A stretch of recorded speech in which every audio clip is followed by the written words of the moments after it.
이번에는 ICT 트렌드를 소개해드리는 ICT 포커스 시간입니다. IT 칼럼니스트 이호훈 씨와 함께하겠습니다. 어서 오십시오. 안녕하세요. 네, 오늘은 어떤 이야기를 해볼까요? 예, 최근 삼성페이 가입자가 100만 명 넘었다는 그런 소식을 들으셨을 겁니다. 네. 삼성페이뿐만 아니라 애플페이나 카카오페이 또 네이버페이 등 뒤에 페이라는 이름이 붙은 단어를 꽤 많이 들어보셨을 텐데요. 네네. 이렇게 뒤에 페이라는 이름이 붙은 서비스를 간편결제 서비스라고 부릅니다. 오늘은 이 모바일 간편결제 서비스가 어떤 것인지 그리고 앞으로 어떻게 될 것인지에 대해서 한번 이야기를 좀 해볼까 합니다. 네, 요즘 정말 결제하려면 무슨 페이 참 많던데 이 간편결제 서비스가 구체적으로 어떤 건지 좀 소개를 해주시죠. 네, 그 간단하게 생각하시면 그 예전에 휴대폰 소액결제라고 있었잖아요. 이 휴대폰 소액결제 방법이 좀 발전한 거라고 그렇게 보시면 될 것 같습니다. 네네. 스마트폰이나 스마트폰 앱을 이용해서 현금이나 신용카드 없이도 이제 돈을 쓸 수 있게 만든 건데요. 크게 보면 핀테크라고 불리는 기술의 하나이기도 합니다.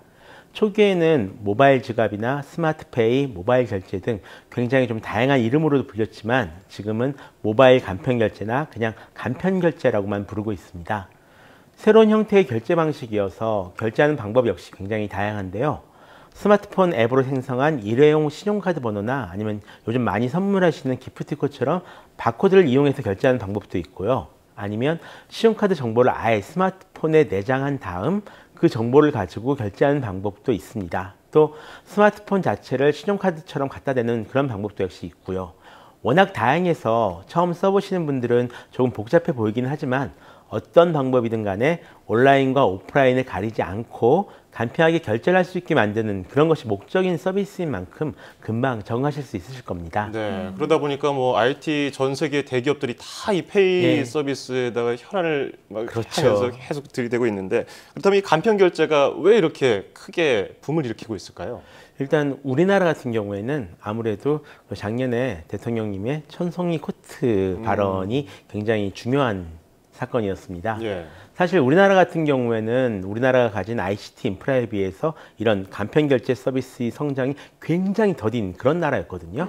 이게 각종 규제도 심할 뿐만 아니라 결제 서비스 자체가 좀 이상하게 진화한 면이 있어가지고요. 예를 들어서 뭐 액티브엑스를 엄청나게 많이 설치를 해야 된다든가 키보드 보안 프로그램을 필수로 설치를 해야 된다든가 이렇게 다른 나라에선 보기 힘들 정도로 여러 가지 프로그램을 설치해야만 인터넷에서 결제할 수 있는 그런 나라였습니다. 솔직히 말씀드리면은 세계에서 인터넷 쇼핑하기가 가장 어려운 나라가 바로 대한민국이었습니다. 네, 뭔가 많이 떠서 복잡했죠. 그렇죠. 컴퓨터 환경은 엄청나게 다양해졌는데 옛날 방식만을 고집하니까요. 돈을 쓰고 싶어도 쓸 수가 없는 좀 그런 이상한 상황이었거든요. 게다가 그런 여러 가지 규제들을 모바일 간편 결제에도 자꾸 적용시키려고 하다 보니까 새로운 서비스가 등록하기 좀 어려웠던 겁니다. 그러다가 작년에 이 천송이 코트 발언 이후로 그나마 좀 숨통이 트인 그런 상황인데요. 천송이 코트 발언 이전에는 규제 때문에 신용카드사가 출시한 스마트폰에서 쓰는 앱카드 말고는 별다른 서비스가 거의 존재하지 않았었습니다. 그러다가 작년에서야 겨우 몇 가지 규제가 풀리면서 정말 간편 결제 서비스가 확 늘어나게 됐는데요. 기존의 결제 대행사를 비롯해서 3대 이동통신사, 3대 유통대기업, 그리고 인터넷 포털과 각 개별 쇼핑몰들까지 규제가 풀리자마자 지금 죄다 이 시장에 뛰어든 그런 상황이고요. 지금 서비스되고 있는 간편 결제 서비스만 대략 한 20가지 정도가 되니까요. 얼마나 지금 시장이 복잡해졌는지 짐작하실 수 있으실 것 같습니다. 네, 복잡하긴 한데 신용카드처럼 편리하게 쉽게 결제할 수 있는 제대로 된 간편 결제 서비스는 아직 없는 상황인가요, 그러면요? 예, 그래서 실제로는 굉장히 좀 많은 문제가 있는 상황인데요. 신용카드처럼 제대로 결제를 하려면은 이게 신용카드랑 똑같거든요. 아마 해외여행을 해보신 분들은 해외여행에서 어떤 카드는 되는데 어떤 카드는 안 된다. 이래서 좀 낭패를 보신 경험이 한두 번쯤 계실 겁니다. 이게 브랜드와 어떤 그 실제로 그 소매점이 서로 계약을 맺고 있으면은 결제를 할 수가 있는데 계약을 안 맺고 있으면 결제를 할 수가 없는 거거든요. 근데 이런 모바일 간편 결제 서비스도 이와 똑같습니다. 실제로 이 서비스와 계약한 가맹점에서만 결제를 할 수가 있는데 지금까지 여러 가지 페이 서비스들은 대부분 특정 인터넷 쇼핑몰 에서만 결제를 할 수 있다거나 아니면 특정 브랜드 매장에서만 결제를 할 수 있는 굉장히 한정적인 서비스입니다. 예. 그래서 얼핏 보면은 마치 신용카드가 아니라 상품권처럼 느껴지는 그런 부분이 있고요. 오프라인 결제 매장 같은 경우도 굉장히 부족한 그런 상황입니다. 반대로 애플페이나 이제 조만간 출시될 안드로이드 패드 같은 경우는 조금 다른데요. 네. 이 서비스 같은 경우는 이 간편 결제 서비스들은 NFC라고 이제 근거리 무선 통신 방송을 이용하고 있거든요. 네네. 흔히 사용하는 교통카드와 같은 방식인데요. 사용 방법도 간편하고 오프라인 매장에서도 좀 쉽게 쓸 수 있지만 NF 방식 결제 단말기가 별로 보급되지가 않았습니다. 전체적으로 한 250여만 개의 신용카드 가맹점이 있으면 그중에서 한 10만 개 이하 정도만 이 NFC 단말기를 가지고 있기 때문에 이렇게 되면 이제 쓰고 싶어도 단말기가 없어서 쓸 수가 없는 그런 상황이 돼버리는 거죠. 그에 비해서 삼성페이 같은 경우는 가장 상황이 좋은 편인데요. 삼성페이는 마그네틱 보안 전송 기술을 사용하고 있습니다. 이 방식은 일반적으로 사용되는 신용카드 단말기에 삼성페이 스마트폰을 갖다 대기만 하면 마치 신용카드를 긁은 것처럼 인식되게 만들어주거든요. 신용카드에 붙어있는 마그네틱 띠 역할을 스마트폰이 하기 때문에 그런 건데요. 예. 거기에 이제 NFC 결제나 바코드 결제 방식까지 함께 지원하기 때문에 많은 오프라인 매장에서 사용할 수 있는 것이 장점입니다. 다만 아직 특정 스마트폰에서만 사용할 수가 있고요. 반대 또 온라인 결제할 경우에는 특정 신용카드만 된다는 것이 좀 큰 단점이죠. 그러다 보니까 이런 단점 때문인지 아니면 다른 이유 때문인지 아직까지는 이 카드로 결제하는 게 아직은 보편적인 것 같아요. 이렇게 그렇죠. 주변에서 많이 보진 못했어요. 근데 아까도 잠시 언급이 나왔지만 아직 카드를 쓰는 이유가 보안이 좀 불안정하지 않나 이렇게 해서 아직 카드 쓰시는 분들이 있는데 어떻습니까? 실제로 그런 분들 굉장히 많습니다. 간편결제 서비스의 확산을 막는 가장 큰 장애물이 한 두 가지 정도가 있는데요.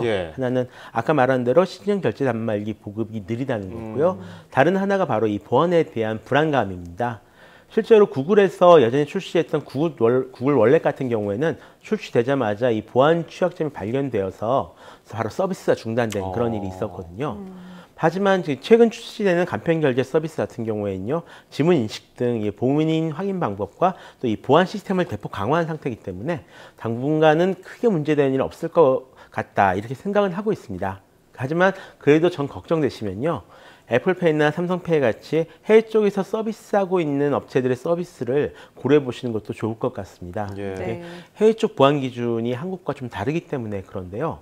한국은 정부 주도형으로 이제 금융 보안 정책을 수립해서 정부가 이제 운영을 합니다. 근데 해외에서는 정부는 이제 가이드라인만 제시를 하고 업체들이 자율적으로 이 방식을 수립하게 되어 있거든요. 이런 차이가 현실에서는 굉장히 큰 차이가 되는데 한국에서는 해킹을 당해도 아무도 책임을 지지가 않습니다. 국가에서 정한 가이드라인만 지키면 병원에서도 책임 없다 이렇게 얘기를 하는데요.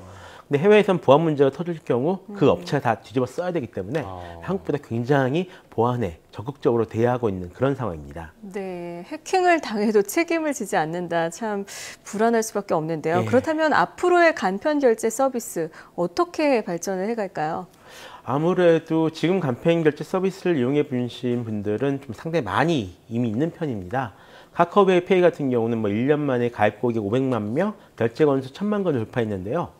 앞으로도 확실하게 더 성장할 분야임은 분명해 보입니다. 문제는 지금 간편 결제 서비스가 너무 파편화되어 있다. 그래서 정말 온라인 상품권을 이용하는 것처럼 쓰는 곳이 별로 많지 않다라는 이런 문제가 있는데 이런 문제는 조금씩 시간이 지나면 해결될 것으로 보고 있습니다. 네, 뭐든 처음 나오면 아직 어색하고 자리 잡는 데까지 시간이 걸리니까.